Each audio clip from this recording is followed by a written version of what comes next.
Et si le final de la saison 2 de Invincible était meilleur que le final de la saison 1? Bonjour à toutes et à tous, on se retrouve aujourd'hui pour parler du dernier épisode de la saison 2 de Invincible, disponible sur Prime Video, et on fera un bilan global sur cette saison 2.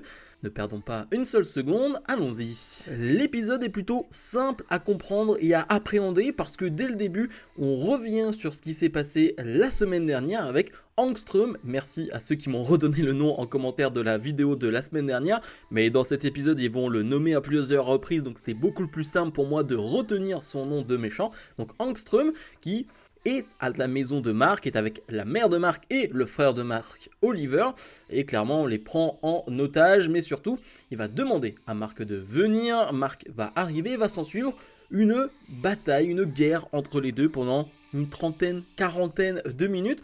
Concrètement, l'épisode, c'est ça, c'est un face-à-face entre le grand vilain et Mark Invincible. Ce qui est intéressant, ce qu'on avait dit la semaine dernière, c'est que je trouvais ça dommage que toute cette histoire autour de Angstrom n'avait pas été tellement mis en avant dans cette saison. Elle a été mise en avant, mais par parcimonie, de temps à autre, de temps en temps, et globalement, je m'attendais pas forcément à ce que, à la fin de la saison, ce soit lui le grand méchant. Peut-être pour la saison 3 qu'on nous avait teasé ça, mais je trouvais que, en tout cas, son temps à l'écran n'était pas assez suffisant pour sentir totalement la menace. Et ce qui est très fort dans cet épisode, c'est que clairement, en quelques minutes, tu comprends la menace que représente Angstrom parce qu'il est tellement puissant. On va parler de multivers, on va parler de quelqu'un qui peut t'envoyer dans n'importe quel autre univers. Et c'est vrai que cet épisode fait dater entre guillemets dans les premiers instants parce qu'on parle de multivers. Le multivers, ça fait maintenant 3, 4, 5 ans qu'on voit des milliers et des milliers de films dessus, que ce soit en animation, que ce soit des films live action, on voit énormément de choses sur le multivers. Et donc forcément, quand Mark traverse les univers, découvre certaines époques, certains endroits qui sont totalement différents de ce monde dans lequel il vit, il n'y a pas réellement de surprise à ce niveau-là parce qu'on l'a vu et revu plein de fois dans d'autres univers, chez Marvel, chez DC et même dans d'autres œuvres. Donc ça, à ce niveau-là, il n'y a pas réellement de surprise, mais je trouve que c'est plutôt bien fait. On va par exemple avoir Mark qui va se retrouver dans un univers où il y a des dinosaures qui parlent. Ok, pourquoi pas.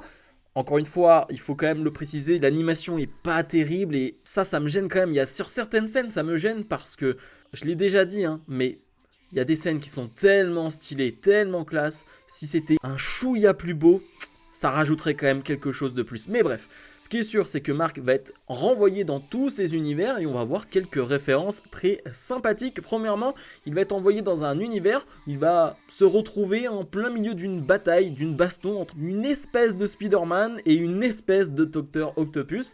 Je dis bien une espèce parce que évidemment, ils n'ont pas les droits pour Spider-Man, ils n'ont pas les droits pour Dr. Octopus et du coup, ils vont les nommer totalement différemment.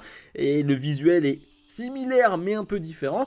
Si je dis pas de bêtises, dans les comics, à ce moment-là, Invincible croise réellement Spider-Man. Ça arrive réellement dans les comics où Invincible et Spider-Man se retrouvent ensemble. Bon, on peut facilement comprendre qu'en termes de droit, c'est très compliqué de faire ça dans la série d'animation et que ouais, je ne sais même pas s'ils ont réellement demandé à Marvel, si Marvel a dit non, si Marvel a refusé ou quoi que ce soit, mais en tout cas, vraiment, c'est compliqué de faire ça, mais on comprend le clin d'œil, et franchement, c'est plutôt drôle, ça fonctionne très bien, et dans un deuxième temps, là aussi, c'est très drôle, et je trouve que celui-là fonctionne encore mieux, parce que Mark va parler avec quelqu'un, et on va juste voir la cape, on comprend rapidement que c'est Batman, et il va simplement lui dire, attends, donc tu aimes les chauves-souris et tu t'appelles ? Il va pas dire le nom, évidemment il n'a pas le droit, mais on comprend très bien ce qu'il veut dire et on comprend qu'il parle bien sûr de Batman, donc c'est ce genre de petites références qu'on a qui fonctionnent très bien et c'est aussi ce qu'on demande dans un épisode multivers, c'est d'avoir ce type de référence et d'avoir des choses plutôt drôles que tu ne verrais pas dans un univers normal. Je pense par exemple au moment où Mark revient de l'un de ses univers avec une arme Fortnite. Alors je ne joue absolument pas à Fortnite, mais je reconnais le design et je suis allé vérifier derrière, c'est bien une arme Fortnite. Donc voilà, ce type de références là qui sont plutôt drôles, qui ne changent pas le récit, mais qui franchement sont vraiment très sympas. Moi ça me plaît. Et surtout, pendant ce moment-là, on va avoir la mère de Mark qui va prendre très très cher par Angstrom. Tout simplement, Angstrom va lui briser le bras. Quand je parle de briser, c'est pas qu'un peu, dans le sens où on va clairement voir l'os ressortir au niveau du poignet.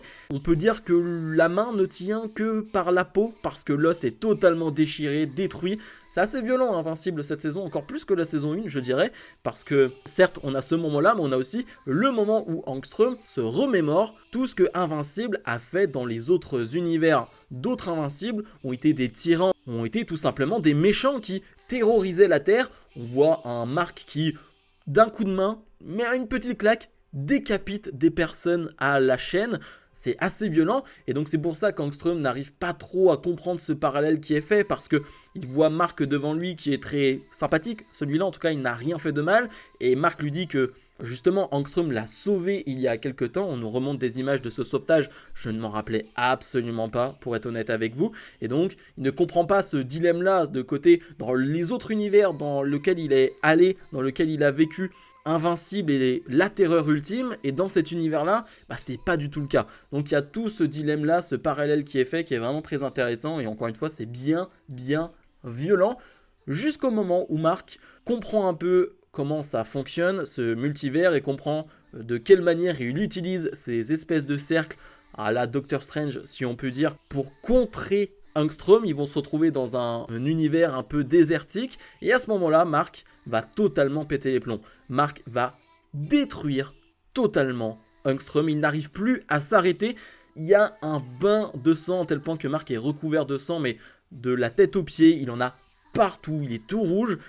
Et il va lui dire cette phrase qui est d'ailleurs le titre de l'épisode, mais un peu mal traduit en français, c'est « Je croyais que tu étais plus fort. Je pensais que tu étais plus fort ». Et ça a plusieurs significations, parce que dans un sens, Angstrom l'a dit juste avant, je suis beaucoup plus fort, donc je suis une plus grosse menace que tu peux le penser.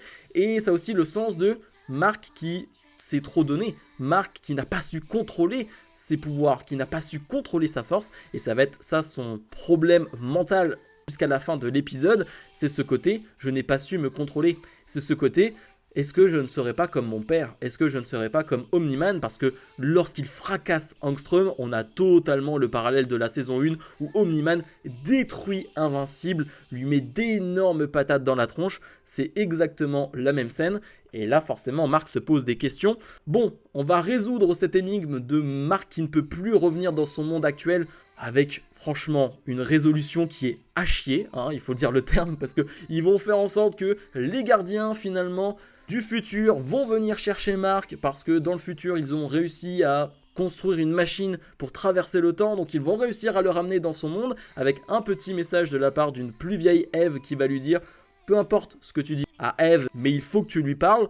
Bon, ça a un peu tiré par les cheveux, c'est pas très bien réalisé à ce moment-là, ça m'a fait plutôt rire, tellement c'était vraiment... très mal fait, et donc comme je le disais, on a toute cette fin d'épisode où on va avoir les discussions entre la mère et Mark sur Mark qui ne veut plus aller au lycée, sur son abus de pouvoir, comment il peut gérer ça, cette envie de ne pas être son père, comment il peut gérer cette situation là, et c'est plutôt très mignon. Ils vont ensuite aller voir Eve d'ailleurs et lui parler, tu sens qu'il veut possiblement avouer des sentiments mais qu'il ne va pas le faire. Et ça m'a plu parce que si il l'avait fait, j'aurais trouvé ça un peu trop rapide par rapport à la conclusion de son histoire avec Amber. Je trouve que c'était un peu trop proche, un peu trop récent, donc ça me va qu'on laisse l'histoire entre Eve et Mark dans la saison 3 et qu'on prenne son temps avec cette histoire. En parallèle, on va avoir autre chose, deux femmes dont une dotée de super pouvoirs qui va tout simplement trouver une espèce de sarcophage et quelqu'un va en sortir. D'ailleurs, il y a une blague sur le fait que c'est Kohor, je crois, qui va dire à ces deux femmes « En fait, moi, je ne peux que prendre la possession d'un homme, et là, vous êtes deux femmes, donc c'est pas trop possible. » Et les femmes vont dire « Attends, c'est un peu sexiste ce que tu racontes. » Donc c'est plutôt marrant, mais je pense que ce sera donc un méchant pour la saison 3. Et surtout, cette fin. Cette fin avec Omni-Man et Alan, on s'en doutait, hein, j'en avais parlé la semaine dernière, forcément on allait avoir une confrontation entre les deux, en tout cas des discussions. Omni-Man qui est assez bon physiquement, assez prêt physiquement pour pouvoir se faire exécuter, et oui, chez les Viltrumites, ça fonctionne de cette manière-là, il faut que tu sois 100% pour pouvoir te faire exécuter, ok, pourquoi pas, mais Alan a ce pouvoir de pouvoir parler justement en télépathie, et donc il va parler de cette manière-là avec Omni-Man, et Omni-Man va dire cette phrase qui va conclure la saison 2, qui va terminer cette saison 2, ma femme me manque. Et j'avoue que il y a un côté où tu as envie de rigoler, hein, évidemment, parce qu'il le dit, cette fois-ci c'est pas de la télépathie, il dit réellement cette femme, et parce que juste avant il a fait tout un discours sur le côté humain, et tu sens que Omni-Man s'est humanisé avec ses années passées sur Terre, et ça se ressent à ce moment-là, et sur cette saison 2 on l'a senti, autant en saison 1 il était balancé, il était à la fois le Viltrumite, mais à la fois l'humain, mais le Viltrumite a quand même pris le dessus finalement. Là dans cette saison 2 on en voit un Omni-Man, sur le peu de fois qu'on a vu, qui fait clairement ressortir son côté humain. Et donc c'était intéressant de voir cette phrase qui m'a fait à la fois rire parce que en saison 1, il dit quand même de sa femme que c'était un simple animal de compagnie. Forcément, ça fait un peu rire que maintenant, elle lui manque. Mais ça fait sens par rapport au développement du personnage, donc ça m'a vraiment beaucoup plu. Vraiment beaucoup plu. Pour faire une conclusion sur cette saison et sur cet épisode globalement, l'épisode était excellent. Bien que j'ai quelques défauts et quelques problèmes avec l'épisode, globalement l'épisode est excellent. On comprend la rage de Mark, on comprend ses motivations, on comprend ses angoisses aussi. J'adore vraiment le personnage de Mark. Vraiment c'est un personnage que j'adore réellement. Et je trouve que ça a été bien mis en place dans cette fin de saison. Globalement sur la saison, je ne sais pas si elle est meilleure que la 1. J'aurais du mal à le dire, franchement, il faudrait que je revoie la 1. Mais je trouve que c'est une bonne saison dans sa globalité. Je suis obligé de le rappeler, mais visuellement, j'espère qu'ils vont faire quelque chose pour la saison 3. Je ne pense pas, parce qu'on a vu une petite amélioration pour la saison 2, mais c'était pas dingue. Il n'y a pas un changement de dingue entre la saison 1 et la saison 2.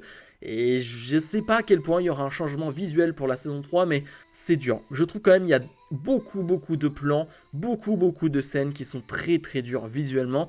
Et comme je le dis depuis le toujours, hein, mais si visuellement c'était un peu meilleur, je pense que la série serait sublimée justement par ses effets visuels. Mais voilà, ce n'est que mon avis. Bien sûr, je vous invite à me donner votre avis sur cette saison 2. Ce que vous en avez pensé, est-ce que vous l'avez trouvé meilleur que la saison 1? Maintenant, ça va être dur d'attendre pour la saison 3. Et je trouve aussi, pour terminer, pour conclure, que pour moi, ils ont fait un peu n'importe quoi avec le planning de cette saison 2 en mettant 4 épisodes, une pause de plusieurs mois, puis 4 épisodes. Ça m'a vraiment pas plu et j'espère qu'ils ne feront pas ça pour la saison 3 parce que ça m'a un peu sorti de la série de reprendre avec l'épisode 5, c'était compliqué je trouve, donc j'espère qu'ils ne reprendront plus ce format là parce que ouais, ça m'a pas énormément plu. Bref, comme d'habitude, n'oubliez pas de mettre le pouce vers le haut, de vous abonner et nous on se retrouve dans la semaine pour d'autres vidéos. Salut